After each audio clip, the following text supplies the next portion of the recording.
आज का जो टॉपिक है उसका नाम है बैटल ऑफ प्लासी।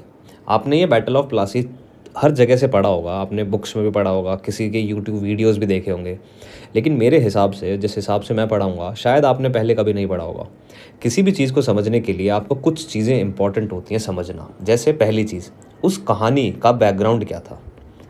दूसरी चीज़, वो जो कहानी थी वो एक्चुअल में स्टोरी है क्या, स्टोरी लाइन है क्या वो चीज़। और तीसरी चीज़, उस कहानी के बाद क्या कंक्लूजन निकला और क्या क्या चीज़ें हुई। ये सारी चीज़ें हम लोग इस बैटल ऑफ प्लासी के लेक्चर में देखेंगे। मेरा नाम मनु सांगवान है और आप हमारे कोर्सेज़ को एनरोल कर सकते हो www.manusangwan.in पे। इस पूरी लड़ाई के अंदर हम कुछ इंपॉर्टेंट बातें देखेंगे, जैसे ट्रीटी ऑफ अलीनगर। अलीनगर मैं आपको बता दूं कि कलकत्ता को ही बोला जाता है। ब्लैक हॉल ट्रेजेडी, आपने बहुत सारे MCQs देखे होंगे या आपने लगाए होंगे तो आपने इसका नाम सुना होगा, ब्लैक हॉल ट्रेजेडी। ये एक ऐसी लड़ाई थी जिसने ब्रिटिशर्स को इतनी अथॉरिटी दे दी थी कि अब वो इंडियंस के ऊपर अपना हुकूमत आजमा सकते हैं। तो मैंने अपना इंट्रोडक्शन दे ही दिया है। शुरू करने से पहले आपकी मैं इजाज़त चाहता हूँ। चलिए शुरू करते हैं।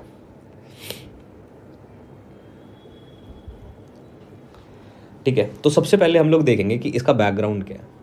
इसके बैकग्राउंड को समझने के लिए आपको कुछ चीज़ें पता होनी चाहिए। जैसे इंडिया के अंदर मुग़ल एम्पायर का राज था और आपको 4 मुग़ल एम्पायर्स को याद रखना है। पहला शाहजहाँ 1628 से लेकर 1658 तक।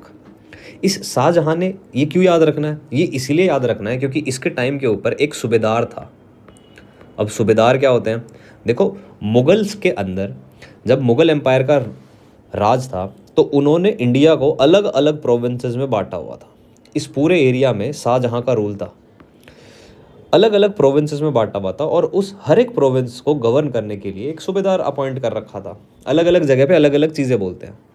तो इसके टाइम के ऊपर जो सूबेदार था उसका नाम था शाह सूजा। क्या नाम था? शाह सूजा। ये आपको याद रखना है जो मैं बता रहा हूँ अभी। तो इसने क्या किया 1651 के अंदर, देखो अब ये टाइमलाइन है ना, ये आपको टाइमलाइन ऐसे ही याद होगी। शाहजहाँ का टाइम पीरियड क्या था? 1628 से 1658 के बीच में, तो 1651 इसके बीच में आता है। तो इसका सूबेदार था शाह सूजा। उसने क्या किया, उसने हर साल 3000 रुपये मांगे, किससे? ब्रिटिश ईस्ट इंडिया कंपनी से, और ये बोला कि अब तुम बंगाल के अंदर ट्रेड कर सकते हो। यानी कि उन्होंने उसको परमिशन दे दी कि बंगाल के अंदर आप ट्रेड कर सकते हो। ये पहला इवेंट था ब्रिटिश ईस्ट इंडिया कंपनी का बंगाल के अंदर। आगे क्या हुआ? आगे ये होता है कि इसके बाद एक बंदा आता है जिसका नाम है औरंगज़ेब। औरंगज़ेब का टाइम पीरियड 1658 से 1707। इस टाइम पीरियड के अंदर जो सूबेदार था, इस टाइम पीरियड के अंदर जो सूबेदार था उसका नाम था शेस्टा खान। शेस्टा खान। इसने क्या किया, इसने 1698 के अंदर, अब देखो इसका टाइम पीरियड 58 से लेके 1707, तो इसने 1698 के अंदर एक चीज़ करी। क्या? ब्रिटिश ईस्ट इंडिया कंपनी को 3 चीज़ें दी, सुतानुती, गोविंदपुरी और कालीकत। इन तीनों से ही बन के कलकत्ता बना। ये 2 चीज़ें आपको याद हुई। पहली चीज़ क्या थी कि जो सूबेदार था शाह सूजा, वो था शाहजहाँ के टाइम पे, उसने 1651 में 3000 रुपये लिए ब्रिटिशर्स से हर साल और उसने बोला कि तुम बंगाल में ट्रेड कर लो। औरंगज़ेब के टाइम पे जो सूबेदार था शेस्ता खान, उसने 1698 में 3 गांव ब्रिटिश ईस्ट इंडिया कंपनी को दे दिए और ये आगे चल के कलकत्ता कहलाए। उसके बाद मुग़ल एम्परर आते हैं बहादुर शाह 1707 से लेके 1712 तक। इसके बारे में इतनी इंपॉर्टेंट बातें इस लेक्चर में नहीं करेंगे। आगे बढ़े तो आगे आए फारूक सियार 1713 से लेके 19 के बीच में। इन्होंने इंपॉर्टेंट काम किया और इनकी हम लोग आगे देखेंगे कि क्या किया इन्होंने। आगे बढ़ने के बाद मोहम्मद शाह रंगीला आया। मोहम्मद शाह रंगीला ने भी क्या किया?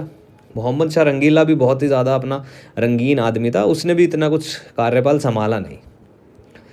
मेन जो स्टोरी की लाइनअप है वो ये है।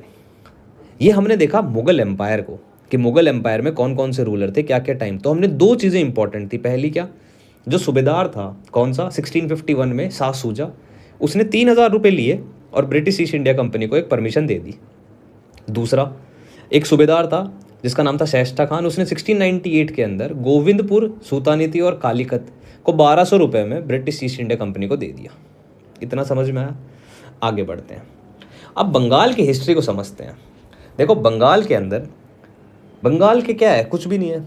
बंगाल के अंदर जो एक आदमी था उसका नाम था मुर्शिद कुली खान, जिसने 1713 से लेकर 1727 तक राज किया। मैं इसका क्यों जिक्र कर रहा हूँ? मैं इसका इसीलिए जिक्र कर रहा हूँ क्योंकि यही आगे चल के एक्चुअल फाउंडर बनेगा। किसका एक्चुअल फाउंडर बनेगा? बंगाल का एक्चुअल फाउंडर बनेगा। क्यों बनेगा उसका भी आप वो समझने की कोशिश करो।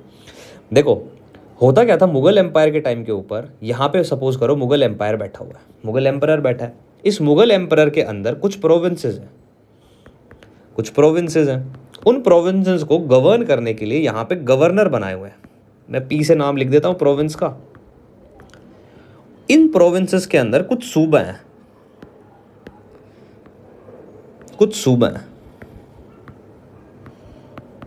आप ये मान लो कि ये सारा का सारा पूरा का पूरा इंडिया हो गया। इस इंडिया के अंदर ये स्टेट हो गए, इस स्टेट के अंदर ये डिस्ट्रिक्ट हो गए। ये मुगल एम्पायर की हायरार्की है। अब जैसे ही औरंगजेब की मृत्यु हुई 1707 के अंदर, 1707 के अंदर, तो सबसे पहले जो हैदराबाद है वो अपने आप को सक्सेसर स्टेट बोलता है। सक्सेसर स्टेट का मतलब ये होता है कि अब हम प्रोविंसेस इस मुगल एम्पायर के अंदर नहीं आते, अब हम खुद एक इंडिपेंडेंट स्टेट बन चुके हैं। आगे चल के दो और स्टेट बने जिनका नाम था बंगाल और अवध। समझ में आया? यहाँ पे आया बंगाल और यहाँ पे आया अवध।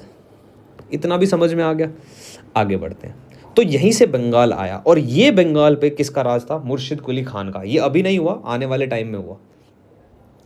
अब 1713 में मुर्शिद कुली खान बनता है। इसने दो काम किए, दो नहीं, हाल फिलहाल में तो एक ही मान लो आप, दो क्या मानोगे। पहला काम, पहले बंगाल की जो कैपिटल थी वो हुआ करती थी ढाका। इसने उस कैपिटल को चेंज कर दिया और अब बंगाल की कैपिटल कौन सी हुई? मुर्शिदाबाद। पहला ये इसने अपने बनते ही 1713 में कर दिया। आगे चल के 1717 में मैंने आपको बताया ना, कौन? फारूक सियार। उसने है ना एक फरमान इशू किया, ये बहुत इंपॉर्टेंट है। उसने एक फरमान इशू किया 1717 में। किसने? फारूक सियार ने। उस फरमान में क्या लिखा हुआ था? उस फरमान में ये लिखा हुआ था कि British East India company Bengal के अंदर फ्री ट्रेड या कुछ special privileges British East India company को दी गई हैं। ये उस फरमान में लिखा गया था। तो दो चीज़ें, पहली ढाका से बदल के मुर्शिदाबाद कर दी, दूसरा फारूक सियार ने 1717 के अंदर अपना एक क्या भेजा? फरमान भेजा। किसको दिया? ब्रिटिश ईस्ट इंडिया कंपनी को दिया। आगे चलते हैं। मुर्शिद कुली खान का जो बेटा होता है, मुर्शिद कुली खान का जो बेटा होता है उसका नाम होता है सुजाउद्दौला। सुजाउद्दौला बेटा नहीं होता, उसका होता है सन in law. Sun in law का मतलब क्या होता है? दामाद। सुजाउद्दौला के बाद इस गद्दी पे जो बैठता है वो है सरफराज खान। ये बहुत ही ज़्यादा वो रूलर होता है, इसके बस की कुछ भी नहीं होती है, यानी कि इनकैपेबल होता है ये। ठीक है, इसके बस की कुछ भी नहीं होती है। इस सरफराज खान के बाद आता है अली वर्दी खान। ये अली वर्दी खान कौन होता है? कमांडर इन चीफ होता है किसका? सरफराज खान का। अब इस अली वर्दी खान ने तख्ता पलटा। कैसे पलटा? इसने अपने जो राजा थे उसको मारा, सरफराज खान को मारा, और ये खुद गद्दी पे बैठा, यानी कि खुद नवाब बना। इसके टाइम पीरियड में कुछ चीज़ें हो रही थी। जैसे पहली क्या चीज़ थी? देखो, जो मराठा थे ना, वो मराठा बार बार वॉर कर रहे थे, मराठा अटैक कर रहे थे। किन के ऊपर अटैक कर रहे थे? इनके ऊपर भी कर रहे थे, बंगाल के ऊपर कर रहे थे। और बंगाल के ऊपर अटैक का मतलब ये हुआ कि अली वर्दी खान पे अटैक कर रहे हैं। तो अली वर्दी खान ने इनके साथ एक अलायंस किया। उसमें ये बोला कि भाई आप एक काम करो, आप जो डिमांड कर रहे हो चौथ की, हम आपको वो दे रहे हैं, इसके साथ साथ हम आपको एरियर के रूप में ओडिशा और दो तीन जगह की ज़मींदारी भी दे रहे हैं, पर आप चुप रहो, आप हमसे लड़ो मत। इसने मराठाओं को चुप करवा दिया। लेकिन इस मराठा अटैक का फ़ायदा उठा लिया किसने? ब्रिटिश ईस्ट इंडिया कंपनी ने। और ब्रिटिश ईस्ट इंडिया कंपनी ने अपनी जितनी भी फैक्ट्रीज़ हैं उन सबको क्या कर लिया? फोर्टिफाई कर लिया। फोर्टिफाई का मतलब ये होता है कि उनको गार्ड कर लिया। और ये देखते देखते फ्रेंच ने भी ऐसा कर लिया और डच ने भी ऐसा कर लिया। अब ये चीज़ें इसको समझ में नहीं आ रही थी अली वर्दी खान को, लेकिन इतना होते होते अली वर्दी खान हो चुका था बुड्ढा। अब उसकी गद्दी पे कौन बैठेगा? तो अली वर्दी खान की 3 लड़कियां थी। कितनी लड़कियां थी? 3 लड़कियां थी, फर्स्ट, सेकंड और थर्ड। ये तीनों लड़कियों के जो हस्बैंड थे उनकी डेथ हो चुकी थी, और वो तीनों हस्बैंड किसी ना किसी सूबा के हेड थे। लेकिन वो मर चुके थे। तो जो ये पहली लड़की थी उसका बेटा था जिसका नाम था सिराजुद्दौला। ये इंपॉर्टेंट है।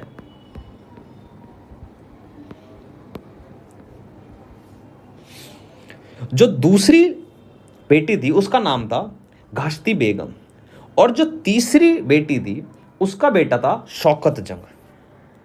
शौकत जंग और यहां पे घाश्ती बेगम। इतनी चीजें समझ में आई आपको। अब इस सब में अली वर्दी खान का जो कमांडर इन चीफ था उसका नाम क्या था? उसका नाम था मीर जाफर। उसका नाम था मीर जाफर। अब होता क्या है? होता ये है, देखो, अली वर्दी खान को बनाना तो चाहिए था, जो राजा बनाना चाहिए था वो बनाना चाहिए था शौकत जंग को। क्यों? क्योंकि शौकत जंग इससे बड़ा है। लेकिन अली वर्दी खान ने इसको राजा बना दिया। जब इसको राजा बनाया तो ये घस्ती बेगम, शौकत जंग और मीर जाफर ने तीनों ने मिलकर इसके ऊपर अटैक कर दिया। लेकिन सिराजुद्दौला ने इस अटैक को सहन कर दिया और शौकत जंग को मार दिया। बाद में मीर जाफर को दोबारा से उसने क्या बना दिया? अपना कमांडर इन चीफ बना दिया। इतनी भी बात हमको समझ में आ गई। तो अब क्या चल रहा है बंगाल में? सिराजुद्दौला नवाब की गद्दी पे, उनका कमांडर इन चीफ है मीर जाफर। इतनी चीज समझ में आई। अब ये जो सिराजुद्दौला है इसने क्या किया? इसने दो चीजें की। सबसे पहली जो चीज की, इसने बोला कि भाई मैं ना, जितनी भी तुमने अपनी वो फैक्ट्रीज को फोर्टिफाई कर रखा है ना, उसको डिसमेंटल कर दो। ये खबर सुन के जो फ्रेंच थे और जो डच थे उन्होंने तो ये बात मान ली। फ्रेंच और डच ने तो ये बात मान ली। लेकिन जो ब्रिटिश ईस्ट इंडिया कंपनी है उसने ये बात नहीं मानी। उसने बोला हम तो नहीं करेंगे, और इसके बावजूद उन्होंने अपनी फैक्ट्रीज को और ज़्यादा फोर्टिफाई करना शुरू कर दिया। पहली तो ये बात कि भाई अपनी डिसमेंटल कर लो, हमें नहीं पता तुम्हारा क्या है क्या नहीं है। दूसरा, जब ब्रिटिशर्स ने ये रिफ्यूज किया तो सिराजुद्दौला ने ब्रिटिश के ऊपर अटैक किया। और अटैक कहां पे किया? अटैक किया फोर्ट विलियम में। कब अटैक किया? 1756 के अंदर अटैक किया। फोर्ट विलियम को कैप्चर कर लिया। सपोज करो यहां पे है फोर्ट विलियम, इस फोर्ट विलियम को कैप्चर कर लिया। यहां पे जितने भी लोग थे बचे खुचे, वो सारे के सारे एक आइलैंड पे भाग गए। उस आइलैंड का नाम क्या था? फुल्टा आइलैंड। यहां पे जो उनका कमांडर था, यानी कि ब्रिटिशर्स का जो कमांडर था, वो भी भाग के यहां पे आ गया। वो भी डरपोक था, वो भी भाग के यहां पे आ गया। अब यहां पे टोटल बचे थे 146 लोग। अब 146 लोगों को सिराजुद्दौला भड़का ही हुआ था। उसने बोला भाई मैं किसी को नहीं छोड़ूंगा, मैं सबको मारूंगा। तो उसने 18 स्क्वायर फीट के एरिया के अंदर एक जो गार्ड रूम था उसके अंदर इन सबको भर दिया, और घुटन से इन सबकी मौत हो गई। इसी को बोलते हैं ब्लैक होल ट्रेजेडी। इतना समझ में आया आपको या नहीं आया? देखो, मराठा के अटैक से ब्रिटिशर्स ने अपनी फैक्ट्री को फोर्टिफाई कर लिया। ये फोर्टिफिकेशन सिराजुद्दौला को पसंद नहीं आया। उसने इस फोर्टिफिकेशन का चुपचाप बोल दिया कि भाई डिसमेंटल कर लो। उन्होंने नहीं किया, तो सिराजुद्दौला ने अटैक कर दिया फोर्ट विलियम पे 1756 में, और इसको कैप्चर कर लिया। जब इसको कैप्चर कर लिया तो ये सारे के सारे ब्रिटिशर्स भाग गए। कौन से आइलैंड पे? आइलैंड फुल्टा पे। यहाँ पे जितने भी ब्रिटिशर्स बचे थे 146, उनको सिराजुद्दौला ने 18 स्क्वायर फीट के गार्ड रूम के अंदर बंद किया और घुटन से मार दिया। इसके बाद एक चीज और करी इसने। क्या की? इसने जो कैलकटा नाम था उसको चेंज करके रख दिया अलीनगर। ये क्वेश्चन आ सकता है। जो कैलकटा नाम था, सिराजुद्दौला ने कैलकटा को चेंज करके नाम रखा था अलीनगर। अब एक चीज आप याद रखो, क्या ब्रिटिशर्स को ये सारी चीजें दिखाई नहीं दे रही है? तो ब्रिटिशर्स मद्रास, याद रखो, मद्रास में दो आदमी निकलते हैं। एक है रॉबर्ट क्लाइव और दूसरा आदमी है एडमिरल वॉटसन। ये लैंड के जरिए निकलता है और ये सी के जरिए निकलता है, और ये पहुंच जाते हैं बंगाल में पहुंचते ये कर लेते हैं फोर्ट विलियम को कैप्चर। फोर्ट विलियम इनका हो गया। उसके बाद ये ट्रीटी साइन करवाते हैं। किससे साइन करवाते हैं? सिराजुद्दौला से। उस ट्रीटी का नाम था ट्रीटी ऑफ अलीनगर। इस ट्रीटी में कुछ बातें हुई और इस ट्रीटी को साइन करने का जो मकसद था सिराजुद्दौला का वो एक था। उसके पीछे की कहानी क्या थी? एक अहमद शाह अब्दाली करके भारत के ऊपर रेड मार रहा था, उसने दिल्ली को कैप्चर कर लिया था। अब ये रूमर्स फैल गए थे कि वो बंगाल अवध को भी कैप्चर करने वाला है, इसीलिए सिराजुद्दौला ने डर के मारे इस ट्रीटी को मान लिया। अब ये ट्रीटी साइन तो कर ली, इस ट्रीटी में क्या क्या साइन करवाया? ब्रिटिशर्स ने दो चीज़ें बनवा ली। पहली चीज़ क्या थी? पहली चीज़ तो ये थी कि भाई जितना भी कंपनसेशन हुआ है, किनको कंपनसेशन? जो लोग हमारे फोर्ट विलियम से उठ के फुल्टा आइलैंड में गए थे और आपने जिनको ब्लैक होल ट्रेजेडी में मारा, उन सबका कंपनसेशन आप दोगे। दूसरी बात, चलो ये तो मैं मानता हूं। दूसरी बात के लिए सिराजुद्दौला मान कैसे गया? दूसरी बात क्या थी? उसने बोला आज के बाद हमारा एक आदमी ब्रिटिश रेसिडेंट बैठेगा आपके कोर्ट में। हमने बोला ठीक है भाई, बैठ जाएगा, क्या हो गया? इसके पीछे पता है उसने क्या चालाकी की? उसने दो कारण बता दिए। पहला कारण क्या था? पहला कारण ये बता दिया भाई साहब ने कि जो हमारी ये ट्रीटी हुई है ना, ट्रीटी ऑफ अलीनगर, इसके जो आउटकम्स हैं उसको अच्छे से दोनों लोग फॉलो कर रहे हैं या नहीं कर रहे, ये देखेगा काम। पहला काम है, यानी कि एक वॉच डॉग रहेगा कि भाई जो ट्रीटी की गाइडलाइंस है उनको फॉलो किया जा रहा है कि नहीं जा रहा। दूसरा, एक रिलेशन अच्छे मेंटेन रहेंगे किस किस के बीच में? सिराजुद्दौला और ब्रिटिश ईस्ट इंडिया कंपनी के बीच में। ये यहाँ तक समझ में आया? ट्रीटी ऑफ अलीनगर हुई कब हुई? 1757 में हुई। कैसे हुई? किसने प्रेशराइज किया? अहमद शाह अब्दाली ने प्रेशराइज किया था।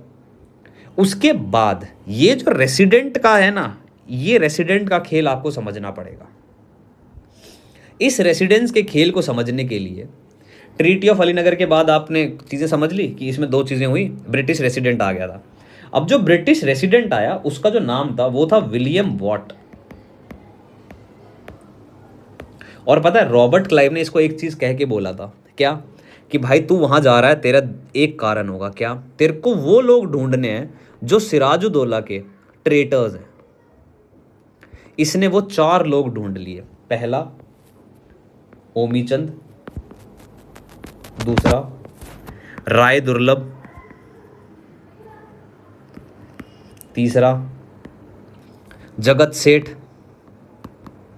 और चौथा मीर जाफर। ढूंढ लिए इसने।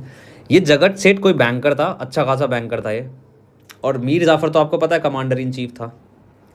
ये सारों के सारों चारों को ये आते हैं और मिलवाता है किससे? रॉबर्ट क्लाइव से। कौन मिलवाता है? इन सबको भी लेके आता है और ये सारे के सारे रॉबर्ट क्लाइव से मिलने आते हैं। रॉबर्ट क्लाइव इनसे एक डिक्लेरेशन साइन करवाता है।